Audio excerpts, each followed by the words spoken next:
फिल्मी परिवार का होने के नाते ज्यादातर एक्टर्स के बच्चे भी फिल्मों में अपनी तकदीर आजमाते रहते हैं। न सिर्फ एक्टर बल्कि राइटर, डायरेक्टर, प्रोड्यूसर व इस फील्ड से जुड़े अन्य सभी के बच्चे भी अक्सर बतौर हीरो हीरोइन पर्दे पर दिखाई देते ही रहते हैं। हालांकि यह बात अलग है कि इनमें से कामयाब वही होते हैं जिनमें कुछ अलग बात होती है। ऐसे ही एक्टर्स में से एक हैं सदाबहार एक्टर धर्मेंद्र के बेटे और एक्टर डायरेक्टर सनी देओल के छोटे भाई बॉबी देओल। तूने क्या सोचा? तू इस कॉलेज को अपने अड्डे की तरह इस्तेमाल करता रहेगा और पुलिस तेरा कुछ नहीं कर पाएगी?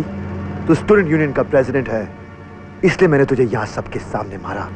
अगर यही हरकत किसी पॉलिटिकल पार्टी के प्रेसिडेंट ने की होती तो मैं उसके ऑफिस में घुसकर उसे मारता। अगर एमएलए ने की होती तो मैं उसके इलाके में घुसकर उसे मारता। अगर एमपी ने की होती तो कॉन्स्टिट्यूंसी में। पुलिस वालों की पहचान उनके कपड़ों से नहीं, जूतों से होती है। अगर तुम यहाँ से निकलना चाहते हो तो जैसा मैं कहता हूँ वैसा करो। कोई आतंकवादी अपनी माँ की कोख से जन्म नहीं लेता, ना ही वो राक्षस है, ना ही वो जानवर, बल्कि उनकी रगों में नफरत की सुइयां चुभो चुभो के जहर भरा गया है। यहाँ अस्पताल में सत्संग करने नहीं आए हैं हम।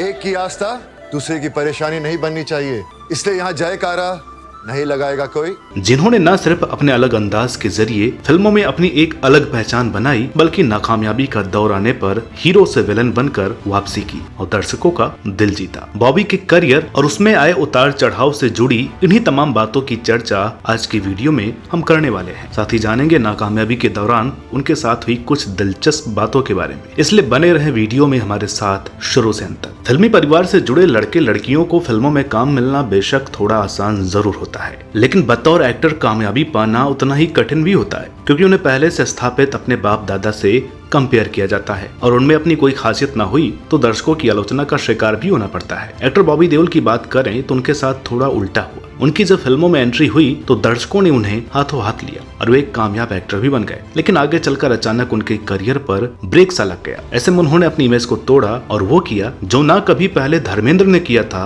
और ना ही सनी देओल ने। दोस्तों, बॉबी शुरुआत से ही अपने पिता और भाई से एक मामले में अलग थे और वो था डांस, जिसे वो उनसे बेहतर जानते थे।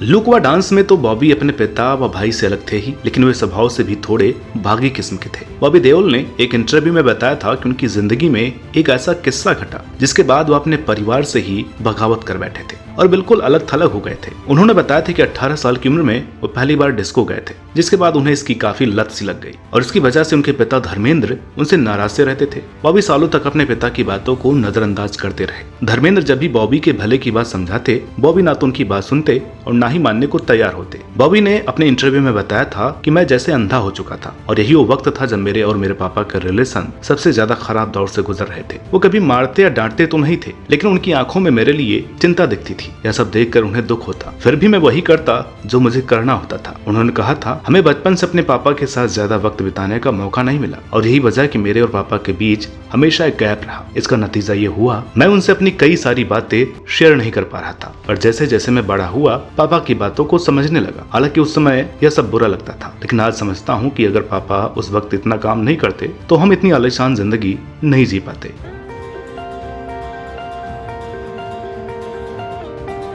बॉबी देओल ने अपने एक्टिंग करियर की शुरुआत बतौर चाइल्ड आर्टिस्ट फिल्म धर्मवीर से की थी। इस दौरान बॉबी महज 8 साल के थे। एक टीवी शो में इस फिल्म से जुड़े एक मजेदार किस्से का जिक्र करते हुए धर्मेंद्र ने बताया था कि उनके बचपन के रोल के लिए एक लड़का चाहिए था, तो उन्होंने बॉबी को तैयार कर लिया। उन्होंने बताया था कि इस फिल्म की शूटिंग के दौरान बॉबी देओल इतने मासूम थे कि सेट पर शूटिंग के दिन बिना अंडरवियर ही पहुंच गए थे। इस फिल्म में धर्मेंद्र एक खास ड्रेस में दिखाई देते हैं और एक सीन में नजर आए बॉबी देओल भी वैसे ही ड्रेस पहने नजर आए थे। बतौर नायक बॉबी देओल ने ट्विंकल खन्ना के साथ साल 1995 में फिल्म बरसात से अपने करियर की शुरुआत की थी। इस फिल्म के लिए उन्हें बेस्ट मेल डेब्यू का अवार्ड भी मिल चुका है। बाद में उन्होंने गुप्त और प्यार हो गया, सोल्जर, खरीब, बादल, बिच्छू, अजनबी, हमराज और यमला पगला दीवाना जैसी दर्जन भर से ज्यादा हिट फिल्मों में बतौर नायक काम किया। 90s से 2000 के पहले दशक तक बॉबी एक बड़े स्टार के रूप में जाने जाते थे, लेकिन फिल्मों के बदलते स्वरूप के दौरान धीरे धीरे उन्हें फिल्में मिलनी बंद हो गई या जो मिलती उनमें कुछ खास करने को नहीं रहता था, जिसके बाद उन्होंने फिल्मों में काम करना लगभग बंद कर दिया और कहीं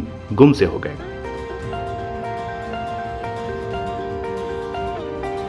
गुमनामी के उस दौर में एक वक्त ऐसा भी आया था कि मीडिया द्वारा एक खबर फैला दी गई कि बॉबी देओल दिल्ली के नाइट क्लब में डीजे बन गए हैं।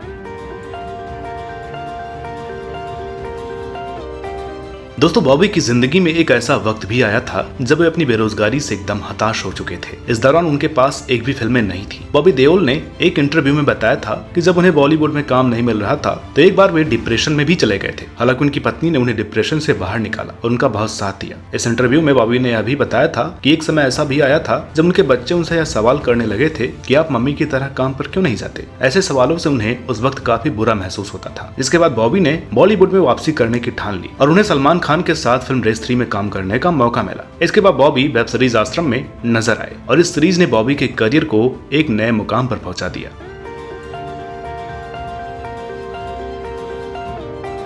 बॉबी कहते हैं कि वो टाइपकास्ट होने की वजह से थक चुके थे। इसके बाद उन्होंने क्लास ऑफ 83, आश्रम और लव हॉस्टल जैसी मूवीज और वेब सीरीज में काम करने की सोची। वेब सीरीज आश्रम में तो बॉबी देओल नेगेटिव किरदार अपनाने से भी पीछे नहीं हटे, क्योंकि वो समझ चुके थे कि जमाना बदल चुका है और नायक हो या खलनायक, अगर किरदार में दम है तो दर्शक उसे जरूर पसंद करते हैं। नेगेटिव किरदार के बावजूद इस सीरीज में अपनी एक्टिंग से बॉबी ने अपने फैंस का दिल जीत लिया और उनकी दूसरी पारी की एक कामयाब शुरुआत हो गई थी। हालांकि यह सब इतना आसान नहीं था। बॉबी के मुताबिक जब उन्होंने यह नेगेटिव रोल करना शुरू किया तो इसको लेकर वो काफी टेंशन में थे, क्योंकि इस बार वे अगर नाकामयाब होते तो शायद उनका एक्टिंग करियर पूरी तरह खत्म हो जाता। खैर लोगों ने उन्हें नेगेटिव किरदार में इतना पसंद किया कि सीरीज के 3 सीजन आ चुके हैं और चौथे पर काम शुरू हो चुका है।